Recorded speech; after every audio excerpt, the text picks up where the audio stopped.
Las bolsas de la Navidad, de Chris Dorden. ¿Quién iba a pensar que arrojarse desde uno de los edificios más altos del mundo sería tan peligroso? Después de todo, llevaba paracaídas. El maldito calor del verano me hacía dar vueltas sobre la cama de un lado a otro, empapado en sudor. Tenía las sábanas adheridas a todo el cuerpo. Las piernas, los brazos y los genitales eran la peor parte. No recordaba haberla pasado tan mal desde el verano del 2002, cuando en el último día de escuela, Rodrigo y Hugo me habían levantado de las piernas y brazos para jugarme la vieja broma de la cunita, pero uno de ellos decidió que sería buena idea soltar mis piernas con un segundo de retraso para que no pudiera caer de pie. Me pasé todas las vacaciones con un maldito collarín, la clavícula rota y la cintura partida por el banquetazo. A la fecha, siguen muriendo de risa cuando cuentan esa historia, y yo sigo muriendo de envidia, solo de saber que me perdí de las mejores vacaciones del mundo, pues todos se habían ido de campamento, y mientras perdían la virginidad con las chicas más hermosas de la escuela, yo tenía que rascarme la nuca con un lápiz y sentarme en una dona para no seguirme lastimando la columna y poder comer una pastosa y grasosa sopa aguada. Ahora no parecía tan malo. Solo tenía una pierna enyesada y la certeza de que arrojarse en paracaídas desde lo alto de un edificio no siempre era tan seguro.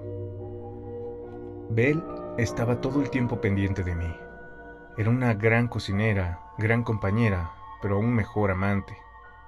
Solo se ausentaba para ir al trabajo, en el cual pasaba 9 horas preparando platillos gourmet para los demás, y luego regresaba directo a casa para consentirme solo a mí.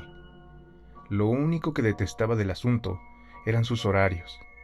Solía llegar hasta las 3 de la madrugada, pero si el imbécil de Mario, el sous-chef, como Belle solía llamarlo, se equivocaba en el inventario, tenía que hacerlo todo de nuevo y entonces llegaba hasta las 6 de la mañana. De ahí en fuera, todo era perfecto. La primera semana de la incapacidad la había disfrutado bastante, pero la segunda ya comenzaba a tornarse tediosa y apenas era lunes. Ya había tenido suficiente de Facebook y los narcisistas comentarios que al principio me habían parecido ingeniosos, pero muy pronto me había dado cuenta de que solo copiaban y pegaban las frases más profundas sin la menor intención de conocer su procedencia. Era como decían en la película de The Fight Club, una copia, de una copia, de una copia, de una copia. Iba a refugiarme en los aburridos programas de televisión cuando noté que el librero estaba lleno de posibilidades. Al principio creí que solo encontraría libros de cocina, pero Belle no solo era trabajadora y muy hermosa, también era una chica con amplios conocimientos de cultura en general. Y efectivamente, en la parte superior del librero encontré toda una repisa llena de novelas, junto con una pequeña araña, tan pequeña que la confundí con una hormiga despistada. Al final, me decidí por Lestat del vampiro, de Anne Rice. Regresé con trabajos a la habitación, con el libro en una mano y las muletas en la otra. Después de eso, la casa se quedó en silencio por horas. Tal vez serían las 3 de la madrugada del apenas iniciado día martes, cuando lo noté por primera vez. Era como si una bolsa de plástico se estuviera moviendo con el viento, pero no podía identificar de dónde provenía el sonido. Todas las ventanas se encontraban cerradas y eso descartaba la posibilidad casi por completo. Unos minutos más tarde, el ruido desapareció. No supe en qué momento me quedé dormido, pero cuando abrí los ojos, Belle ya estaba acariciándome la cara, con una sonrisa encantadora, que pasó a decir te amo, a decir te deseo. Esa noche, el yeso no fue impedimento para practicar más de 8 de nuestras posiciones favoritas. El martes por la noche le había dado una segunda oportunidad al Facebook, pero lo más relevante que pude encontrar fue un video donde un mono capuchino vestido de mariachi molestaba a un perrito pug, y luego de ponerle una montura lo usaba como caballo. Fue lo bastante bueno como para sonreír y comentar el video con un ja ja ja. Antes de cerrar la computadora, vi que otra diminuta araña caminaba sobre mi mano. Pensé en matarla, pero después de todo, ella podría velar mis sueños y salvarme de alguno de esos detestables mosquitos de agosto. Apenas entrada la madrugada del miércoles, reinicié la lectura donde creí que me había quedado. El silencio era absoluto, pero no tardó mucho en escucharse la misma misteriosa bolsa una vez más. Pensé en ignorarla, pero me di cuenta de que, si no encontraba su origen, tal vez me volvería loco. Apenas me estaba incorporando cuando dejó de escucharse. Esperé unos 5 minutos paciente a que volviera a sonar, pero no hubo más. Continué con mi lectura y esta vez no tardé en quedarme dormido. Cuando abrí los ojos de nuevo, no había sido porque Bella estuviera dispuesta a que mejoráramos lo de la noche anterior, sino porque una vez más la misteriosa bolsa comenzó a sonar. No le di oportunidad y me incorporé de una sola vez, sintiendo un dolor en el hueso que me hizo recapacitar la velocidad a la que debía de atacar. Al final di con el sonido. Provenía del armario. A pesar de que la casa había sido remodelada, no podía ocultar que era vieja, y una prueba de ello era ese enorme armario, en donde no solo cabían todos los zapatos de Belle, sino también toda su ropa, y aún le había quedado espacio para meter hasta las repisas más altas, edredones, sábanas y sí, bolsas repletas de triques. En ese momento comencé a sospechar que se trataba de un ratón. Tenía ganas de comenzar una faena épica, comparable solo con el trabajo que hacía él o la maquillista de Lady Gaga. Pero antes tenía que esperar a Belle para pedirle permiso de mover todas sus cosas. Cuando llegó, me comió a besos y me dijo: hoy tengo la intención de que no duermas en toda la noche. Olvidé todo lo que iba a decir, pero mientras nos besábamos de una manera voraz, lo pude escuchar de nuevo y le interrumpí. ¿Lo escuchas, Belle? Creo que tenemos un ratón. En este momento no pude escuchar nada que no sea «vamos a usar las esposas», respondió Belle, al tiempo que sacaba de su bolsa un par de esposas de peluche rosa, del tipo que uno encuentra en cualquier sex shop. La miré con asombro y antes de perder la cabeza le dije: Belle, tenemos un ratón y mañana cuando te vayas, yo lo voy a atrapar, ¿de acuerdo?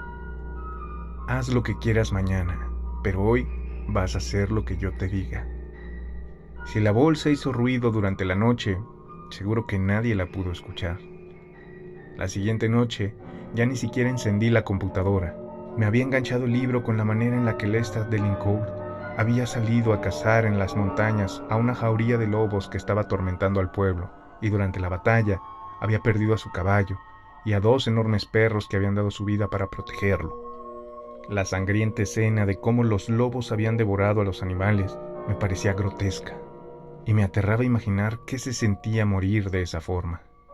Cuando más concentrado estaba en el libro, me tomó por sorpresa el sonido de algo cayendo en el armario, y recordé que yo también tenía que hacerla de cazador.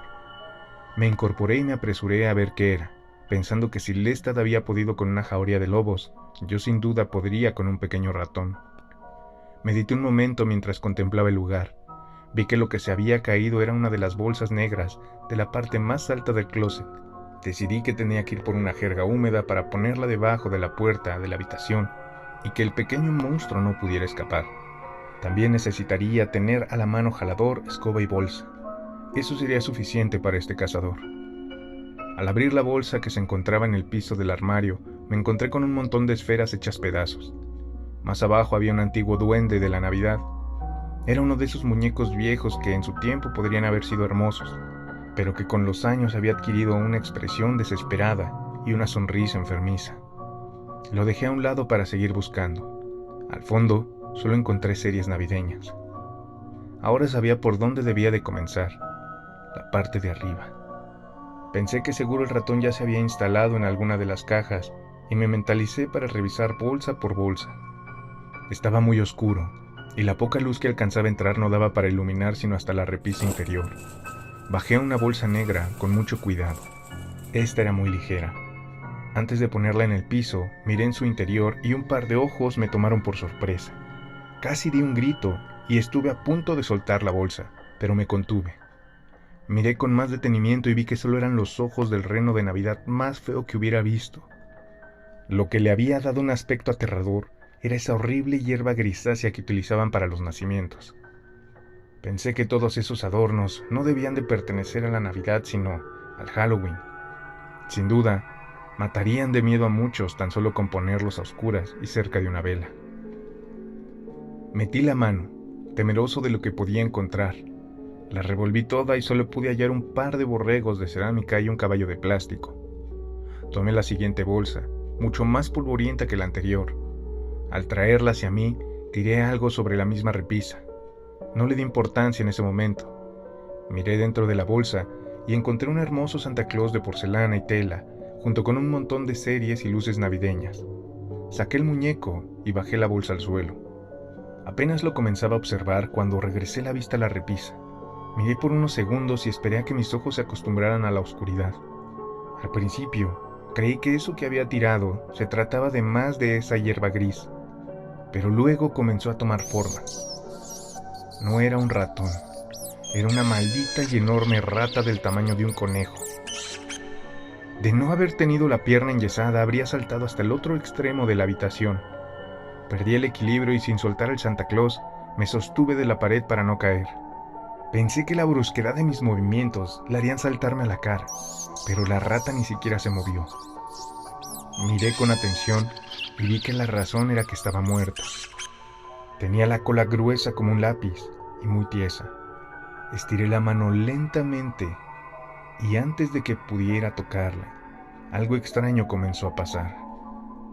Una sombra espesa comenzó a emerger de ella. Era como si el cadáver estuviera dando a luz a una bola de pelo viviente. Abrí los ojos a más no poder y enfoqué todo lo que pude. De las cuencas de los ojos, de la boca y del trasero de la rata le salía esa cosa negra que al llegar a la orilla de la repisa se desplazaba y caía al suelo. La rata comenzó a perder volumen y pasó de un robusto roedor a un pellejo con pelos. No comprendía lo que estaba pasando, hasta que al final vi cómo el cadáver se giraba y dejaba ver un enorme agujero en su costado, del cual emergían dos enormes patas negras, tan largas como mis dedos. Luego vi sus enormes colmillos, seguidos de varios ojitos negros. Un par más de patas salieron, y entonces dejó ver su abdomen negro. Un escalofrío comenzó en mi nuca y me recorrió todo el cuerpo. Comprendí que eso que yo creía que era pelo viviente no eran más que infinidad de diminutas arañas y que habían matado a una rata para hacerla su hogar. Los escalofríos no pararon y esta vez no pude evitar gritar. Repetí con la voz temblorosa una cantidad absurda de veces la palabra fuck.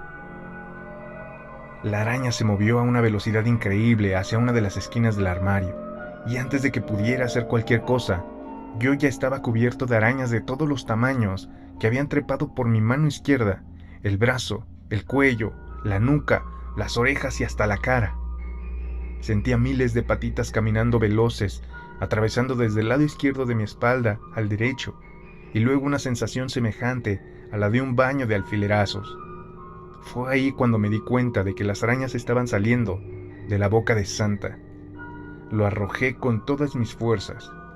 Recuerdo haberlo visto reventar contra la pared y de los restos vi correr a otras dos enormes arañas muy parecidas a la primera que había salido de la rata. Perdí el equilibrio mientras trataba de quitármelas de encima y al caer me dio un fuerte golpe en la nuca.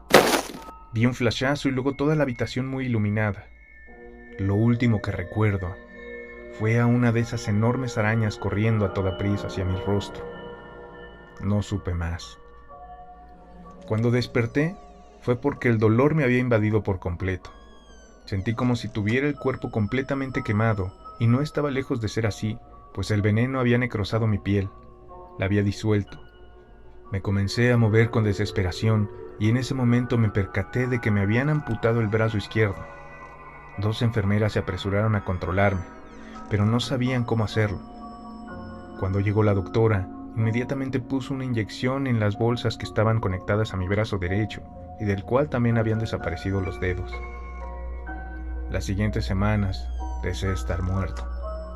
Me enteré de que las arañas que me habían atacado eran Loxosceles laeta, una pequeña araña negra o marrón que posee uno de los venenos más mortales de todas, y que solo para que me diera una idea de lo que me había pasado, su veneno podía llegar a ser 10 veces más poderoso en su efecto que una quemadura con ácido sulfúrico. Había tenido la suerte de descubrir una mutación de la araña violinista. Esa fue la única buena noticia, pues a partir de ese momento comenzaron a darme las malas. El veneno me había disuelto grandes cantidades de piel y músculo del brazo izquierdo, y lo tuvieron que amputar. El cuello era un desastre, y tendrían que buscar un poco de piel de otra parte de mi cuerpo para injertarla ahí. De los dedos de la mano derecha, solo habrían podido salvar uno. Dijeron que era una fortuna que fuera el pulgar. ¿Una fortuna? Debían de estar locos. La peor parte se la llevó la cara. Ya no tenía una oreja. El párpado se había disuelto junto con la córnea. Los labios los tenía casi desaparecidos y todo el tiempo estaba mostrando los dientes, como esos pequeños y feos perritos que parecen estar enojados todo el tiempo, pero que podían parecerles tiernos a muchas mujeres. Yo no podría haberle parecido tierno ni a mi madre. Cuando por fin pude comenzar a articular palabras, les pude explicar lo que había pasado, y dijeron haber encontrado a la rata, pero no había más que 4 arañas muertas. Les dije que eso había pasado después de medianoche, y ellos me dijeron que Belle fue la que me encontró junto con una herida enorme en la nuca, pero hasta las 5:30 am. Estúpido Mario, pensé. Estúpido sus chef. Para cuando salí del hospital ya caminaba. Mi pierna había sanado, pero nuestras finanzas se veían tan mal que mi nuevo rostro de Nosferatu se veía bien a su lado.